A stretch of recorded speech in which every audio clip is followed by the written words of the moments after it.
Assalamualaikum, saya Alfi dari Sekolah Kebangsaan Jalan Raja Muda. Ini adalah work saya. Negeri yang saya pilih adalah Kuala Lumpur. Jom kita tengok.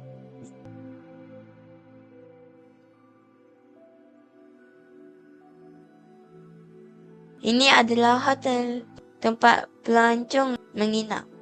Hotel ini sebelah KLCC. KLCC tempat pelancong suka. Ini adalah kondominium. Dekat je dengan Tasik Titi Wangsa. Dekat Tasik ni kita boleh jogging. Dalam Tasik ada ikan. Dan banyak pokok-pokok di sekelilingnya. Ini adalah Balai Polis Bukit Aman. Bagi memastikan KL sangat aman. Selamat. Balai Polis ini saya buat guna coding.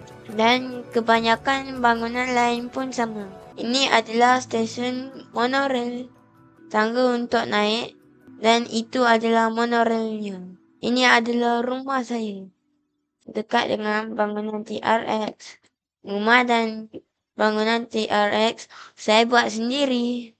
Ini adalah shopping mall. Untuk meningkatkan ekonomi dan beli barang. Depan dia ada kolam renang. Untuk kanak-kanak bermain. Semoga awak semua berminat untuk melancong ke Kuala Lumpur.